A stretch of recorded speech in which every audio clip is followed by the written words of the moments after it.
We've got an incredible story to tell you about. You can see the bike in behind us, and that is Steph Jeavons. She's an adventurer, a motorbiker, and she's been driving around the world for 2 years now in support of Rally for Life. First of all, welcome to Vancouver. Nice to have you here. Thank you very much. Pleasure to be here. Now, she's going to be talking Kelowna in a little bit. We'll talk about that in just a couple of minutes. But first, we showed the bike there. And so when did this sort of idea come that you were going to take this bike around the world? Well, it started years ago, actually. I'd always kind of had this idea of escape. I mean, doesn't everybody? Somewhere in the back of their mind, you know, and it was always just a dream. And then about 2 years before I left, so 4 years ago now, I suddenly started thinking that maybe it could actually happen. And so I just went for it, and that was it. So how did you plan a route?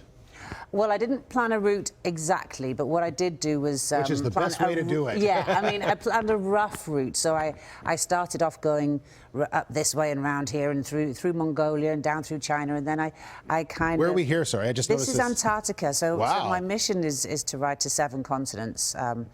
And, of course, that includes Antarctica. That's India. Which was crazy at times, extreme. Those are the two extremes of my trip, you know. Yeah. Where are you here? This is actually my starting point. This is leaving and arriving in France, so leaving the UK and going into the tunnel and arriving in France. Yeah. In fact, this is my mission, actually, to fall off a motorbike. At least you're in the mud. I'm doing really well on that one, yeah. Have you had a lot of crashes, or? Not major crashes. I've fallen off lots of times. Right. I came off in Colombia, in Medellin. As you can see, another one. They're showing all the bits of me falling off. Thanks very much for that, guys.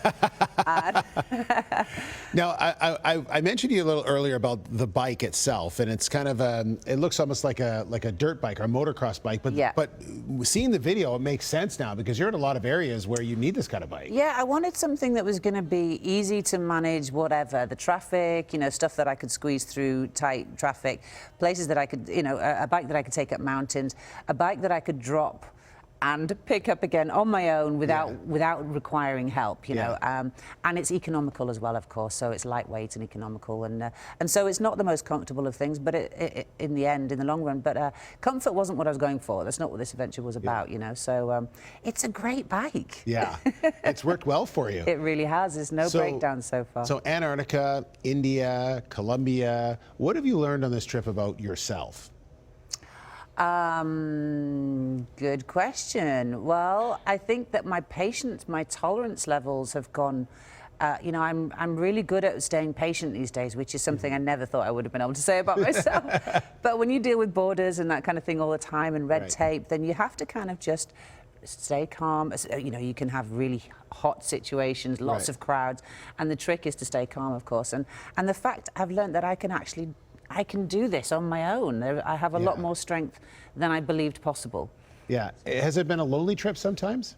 Of course, yeah. I mean, I've been riding for 2 years on my own, and I've met some amazing people along the way, but there are times when, yes, you do get lonely. But I've learned something from that as well. So, of course, there are highs and lows. This is, a lot of people dream of riding off into the sunset and this romantic image, you know, but there are tough times as well, but without those lows, you don't get the highs, you know, so. So how much longer will this go on for? Well, I keep extending it. So originally it was going to be 2 years, and now I've been 2 years on the road already, and I think probably another 12 months to go. That's it, eh? And then I think so. Your family says time to come home? Yeah, maybe, yeah. I mean, I've still got to get up to Alaska, across Canada, and then into Africa, and potentially from Cape Town to right the way across the East Coast. So, so still a lot of miles to go, another maybe 20,000. I've done 50,000 so far. So that's incredible. Wow. So yeah, long way. So and we mentioned that your talk is coming up in Kelowna, and so we're going to give the details up. There it is, right there, at the Emmanuel Church in West Kelowna. And if you want some more details, rallyforlife.org is how you can find out more. And you'll have lots more stories, I'm sure, from the road as well that we can tell here. But it's such a great story, and I'm sure there's a lot of people that are watching this that are bike people saying, oh, if I could only, and you are doing it. So congratulations. Thank you very much. Stay safe, and maybe we'll talk to you when it's all said and done. Next time round. That's right. Thanks very much.